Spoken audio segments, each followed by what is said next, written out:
This is Susan Wilbanks with blendedinsight.com. I am a holistic and integrative healing arts practitioner, an intuitive, and an energy healer. In this podcast, I share tips, tools, and suggestions that have helped me along my path in hopes of inspiring and helping you along yours. Let's get started with today's podcast topic. Hello, bright soul. How are you doing? Thank you for joining me on another podcast. It's been another crazy week, hasn't it? I'll tell you, I made the decision to deactivate my personal Facebook page. I did that last week, and it felt so freeing and so wonderful. I still have my business page. I set it up so that I can still log into my business page and connect with my soul family and also post. And then through my business page, I have just selected the two other pages that I want to follow, which is Master Co. and Dr. Northrup. And all of that other noise just went away. And it is fabulous. I had a couple of people on my personal Facebook page that anytime I would log in to listen to a meditation and they saw that green dot by my name that allows them to see that I'm online, they would start messaging me and direct messaging me and wanting my attention. And it began to drain me. And then I had a friend of mine that does readings. She'd pulled a card for me and she's like, "You're being courted." And I'm thinking, I didn't need you to tell me that. I know that because I cut my cord several times a day and I see all the cords. And chances are this is happening to you too. And the climate has been one that has caused a lot of people to boil over. There have been secrets revealed lately, twists and turns, things that you didn't know, didn't expect arising. And in other situations, it's just been situations that are long overdue for a change. And we're creatures of comfort. And so sometimes we don't want to make the change. We know intuitively that we have to make the change, but we try to justify and look for more examples and get readings on it, even though we know and the answers are always the same. We'll get those answers and then we'll look for another answer because we're just procrastinating. And so what I wanted to share today is this is a time where you have to at least make your plan, or you should make a plan. Let's work with the energy. So if we're not actually getting going, let's make a plan to get going and then make small steps each day to put that plan into place in whatever area is up for you right now. So for me personally, I've been rearranging my finances and making some cuts here and there, just cleaning things up, getting ready to close out this year and go into next year. I've also been cleaning up my diet a little bit because I'm pretty strict with my diet, but over the last couple months, after the world opened up, I started going out to eat a lot, and I go hard on chips and salsa. I don't have an indicator inside me that says enough. No more chips and salsa.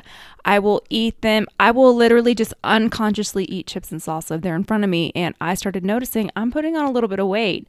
And I went into maintenance mode for my diet. And when I went into maintenance mode, I always gained a little bit of weight, but I've gained like 4 pounds. And I know that doesn't seem like a lot, but for me, I don't do all this hard work just to blow it on some Mexican food. And the thing is, if you do it here and there, it doesn't make a difference. But I'm telling you, I was going out maybe 3 times a week, meeting friends, just having a jolly old time. And because I'm in maintenance mode and I'm not as strict with my calories, I wasn't even tracking it, which I normally track even in maintenance. And I would partially track. I would track all the way up until it's time to sit down and eat that meal. And in the past, when I'm so disciplined, I would write down, okay, I had 1/4 of a basket of these chips. I was so regimented, so I would fit it into my macros. But it's just been so exhausting during this time. And I've been so busy that I'm just like, I don't care. I'm going to eat these chips and salsa. And my body's like, okay, all right, good. We'll work with you. So now I've really been having to back that down and clean it up. It's like, all right, let's not get this out of control. Let's keep it in control, keep it in check. So that's what I've personally been working on. Also, just changing the way I do my business and my schedule, which I did that at the end of August, beginning of September. So if you're not on my newsletter, please do so at Blended Insight so you understand the updates and the changes. But rearranging my schedule so that I can show up more fully for my clients and getting really regimented about my sleep and my rest, my solitude. I'm feeling amazing. These changes that I'm making are really making a difference. And I only share what's going on with me because maybe there's other areas that are similar to mine that you need to shift and adjust. The other theme that's come up so many times is relationships. There are a lot of relationships that are shifting. There are a lot of relationships that need to end. And I don't know if it's just the climate or what's going on with the planet, with the pandemic, people's lives changing, the stress of it. But there are a lot of relationships that have just become toxic. And I'm so grateful. I don't have any of those in my life right now, but I work with clients who do. I have friends that have that going on, even family members. And I'm only sharing it because if it's happening to you, I want you to know you aren't alone. This is just something that's going on. It's part of our evolution. And so my question is, how bad does it have to get before you make a change in all areas? How bad does it have to get? Because what we tend to do is we put a Band-Aid on it and try to stick in it as long as we can. But your body and your intuition will always tell you. So a lot of times you don't really need someone else to tell you. You just look for someone to try to justify. We baby ourselves. Sometimes we baby ourselves. And when you are overwhelmed and exhausted, there's a time to self-soothe and be soft and nurturing with yourself. But you know when it's gone too far and now you're just babying yourself. Hard decisions. Sometimes you have to just push yourself off the cliff and just fly and make the leap. Sometimes we have to rip the Band-Aid off. It's going to be painful no matter what. There is no right time. But if you can't physically make the change, at least put a plan in place, get clear on it, start to visualize it, ask for help, divine guidance, or physical people. If you need that, do your research, and then make the change. And we're all doing it in one or more areas of our lives. So that's really all I wanted to offer in terms of the topic. Energetically, I want to talk about why we struggle with this. If it's something emotional, it usually gets lodged in our solar plexus. Back solar plexus for our past, front solar plexus for our current. Also, if it's like a person that we're tethered to, there's usually cords there. So we have to cut those cords. And it depends. If it was a sexual relationship, it could be on your sex chakra. It could be your throat chakra. If you feel like you can't speak out, you might have cords there. It might just in general be clogged. A lot of times when we feel isolated and disconnected, our crown is congested. And then when we have a hard time staying motivated and just executing, our will center, our Ajna center is usually corded and clogged. So I will work on those areas in our healing today. Also, another thing that I've been asked a lot is how do you get motivated and stay motivated?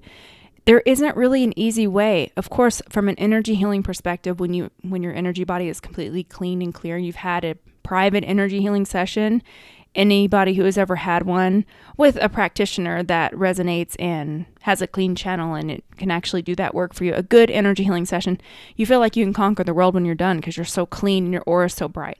So the energy healing is definitely important. Aside from that, sometimes you just have to push through it. Action is what creates the motivation. We have to get going first. That's why if you ever look at these weight loss programs, like I used to do Beachbody programs because I had a couple friends that were coaches and I wanted to support them. So I would join their groups and buy the program, they get a little commission, and then I'm very motivated and I'm disciplined. So I would be in the group and post what I'm doing. It's been probably a decade since I've done that. But the point being is when you get the program in the mail, they'll have like a kickstart or 4 days where your calories are really low. The reason is to get you some results through your action so you feel motivated to keep going, but it's the action that motivates you.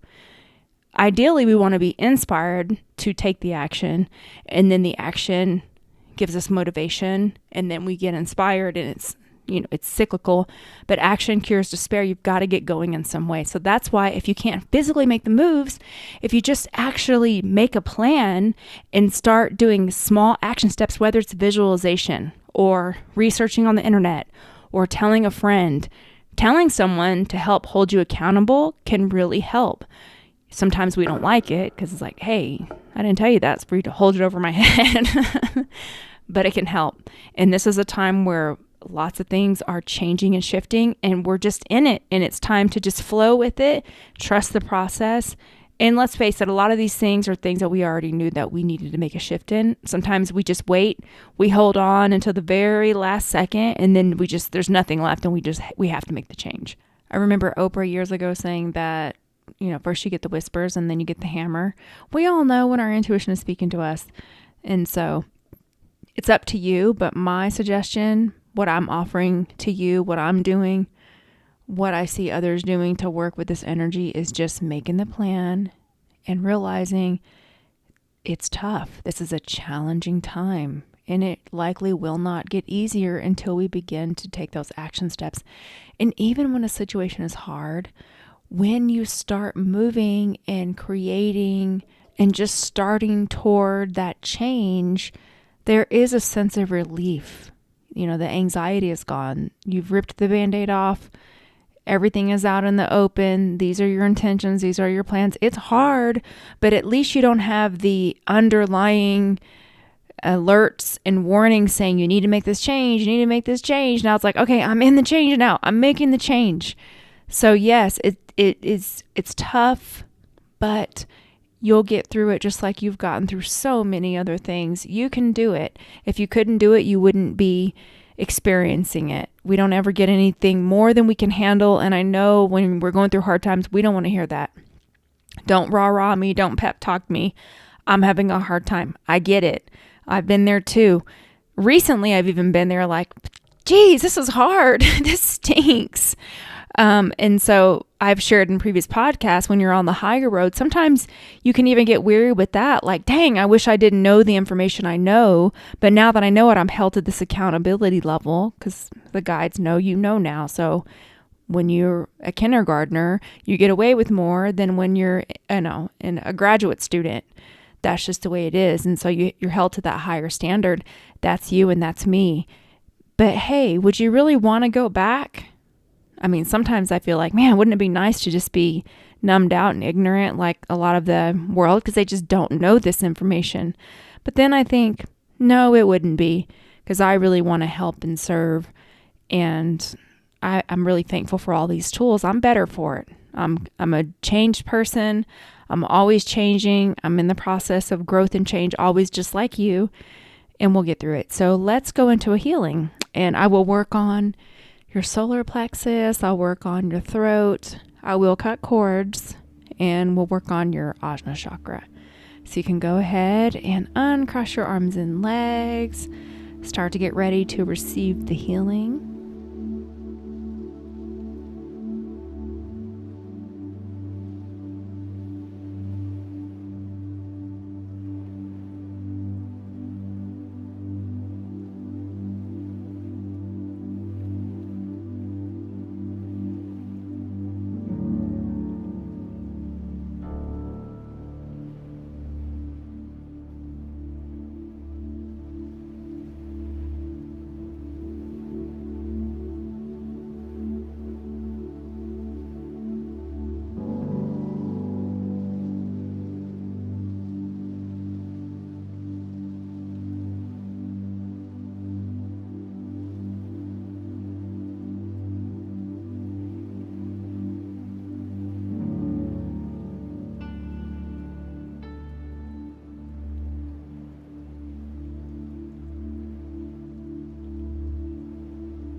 Okay, and so it is. You can start coming back into your body.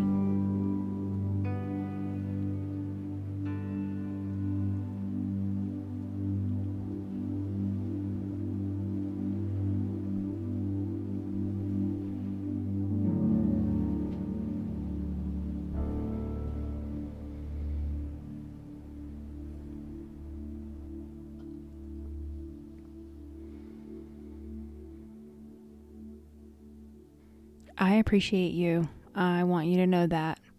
And I just wish you a beautiful week. Make your plan. Start setting your energy in that direction. If you have your plan, start executing it. That's what we're all doing. So just another reminder. I don't want to harp on it, but I feel it's important. Also, if you're not subscribed to my newsletter, you can do so on blendedinsight.com. And if you don't mind, leave me a review on iTunes. And thank you to everyone who has done that. It means so much to me. Be bright and just get going. Take care. Bye-bye.